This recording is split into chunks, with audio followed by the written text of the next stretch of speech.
नमस्कार मित्रांनो, अस्सल हाताची चव या मराठी यूट्यूब चॅनलमध्ये तुम्हा सर्वांचं स्वागत आहे। तर आजचा व्हिडिओ हा खूप साधा आणि सोपा आहे, पण खायला एकदम खमंग आहे। आजच्या व्हिडिओमध्ये आपण बघणार आहोत गव्हाच्या पिठाचे तिखट शंकरपाळे। हे खायलाही खमंग आहेत आणि शरीरासाठी खूप पौष्टिक आहेत। चला तर मग रेसिपीला सुरुवात करूया। इथे मी 2 वाटी एवढा गव्हाचे पीठ घेतलेले आहे। गव्हाचे पीठ चांगले चाळून घ्यायचे आहे। तुम्ही गव्हाच्या पिठाचे प्रमाण कमी जास्त करू शकता, म्हणजे तुम्हाला जर जास्त लोकांसाठी बनवायचं असेल तर तुम्ही जास्त पीठही घेऊ शकता। त्यानुसार तुम्ही बाकीच्या साहित्याचेही प्रमाण कमी जास्त करू शकता। आता इथे मी 2 टेबलस्पून एवढं रवा घेतला आहे। रवा यासाठी की रव्यामुळे शंकरपाळे खूप खुसखुशीत होतात, त्यामुळे तुम्ही ही रवा आवश्यक घ्या। आता चवीनुसार मीठ घालायचं आहे। मीठही तुम्ही तुमच्या चवीनुसार घाला।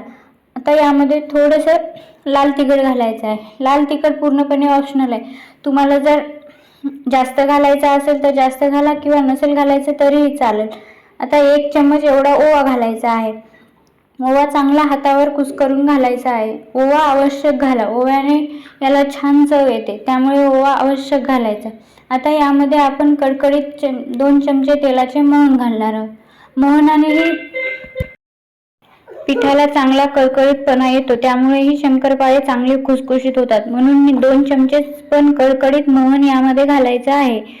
मोहन हे ऑप्शनल आहे, पण तुम्ही नक्की घाला, कारण की याने कुरकुरीतपणा खूप जास्त येतो।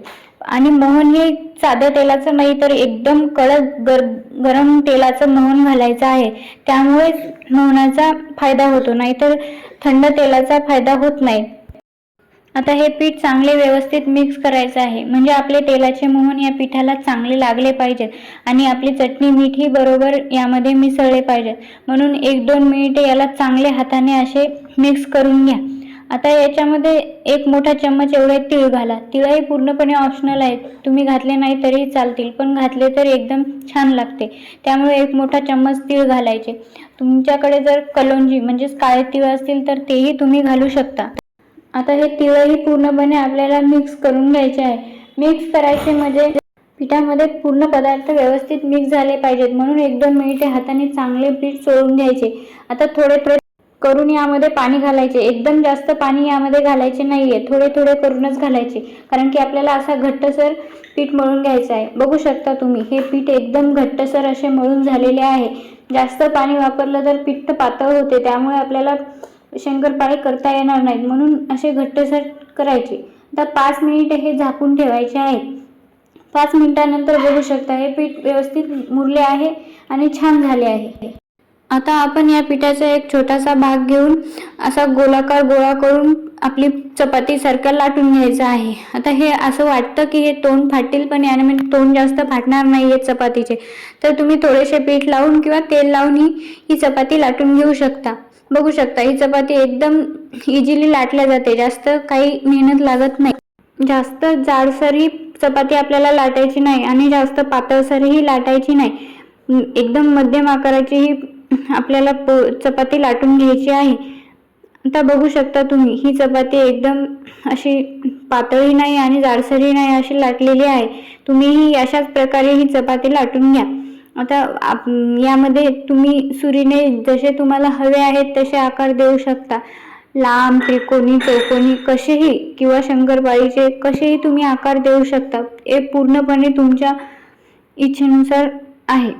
सुरीच्या साहाय्याने किंवा चम्मचच्या साहाय्याने, किंवा आपल्याकडे तो डिझाईनवाला चम्मच असतो त्याही चम्मचने तुम्ही आकार दिला तरीही चालेल, त्यानेही छान अशी डिझाईनचे दिसतं। पण मी एकदम साधा सोपा असा शंकरपाळीचा आकार दिलेला आहे। कसं असतं ना, घरात लहान मुले असले की आपल्याला पदार्थाला असे वेगवेगळे आकार द्यावे लागतात, म्हणजे आकार चांगले असतील तर मुलेही आवडीने खातात। पण ही शंकरपाळी लहानांपासून मोठ्यांपर्यंत आकार असो की नसो पण सगळ्यांना आवडतील, कारण की एकदम खमंग आणि खुसखुशीत होतात। जास्त तिखटही नाही, जास्त सपकही नाही, त्यामुळे लहान मुलांनाही आवडतील आणि ही शरीरासाठीही एकदम पौष्टिक आहेत, म्हणजे गव्हाच्या पिठाचे आहेत। मैदा किंवा सोडा यामध्ये आपण वापरलेला नाही, त्यामुळे हे एकदम पौष्टिक आहेत। आता आपले तेल चांगले कडकडीत गरम झालेले आहे। आता या तेलामध्ये आपल्याला हे सोडायचे आहे। गॅसची फ्लेम ही मध्यम आचेवरच ठेवायची आहे, कारण की जास्त जर मोठ्या फ्लेमवर ठेवली तर त्यामुळे तेल जास्त कडक होते आणि शंकरपाळी काळी होतात किंवा करपतात. त्यामुळे मध्यम आचेवरच ठेवा. जास्तही गरम नको आणि एकदम कमीही नको. आता आपल्याला ही शंकरपाळी आलटून पालटून या तेलामध्ये छान खरपूस अशी तळून घ्यायची आहे. जास्त नका तळू, कारण की जर शंकरपाळी करपली तर ती खायला चांगली लागत नाही, तिचा पूर्ण चव बदलून जाते. त्यामुळे छान खरपूस अशी तळा, जास्तही नको आणि कमीही नको.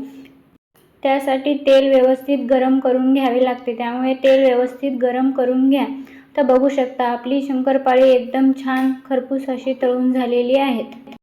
मित्रांनो, 10 मिनिटात होणारा हा हेल्दी स्नॅक्स म्हणजेच नाश्त्याचा पदार्थ तुम्ही नक्की ट्राय करा. पौष्टिकही आहे आणि खायलाही खमंग आहे आणि एकदम कमी वेळेत आणि कमी साहित्यात होतो.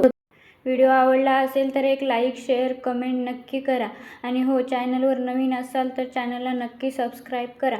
थँक्यू.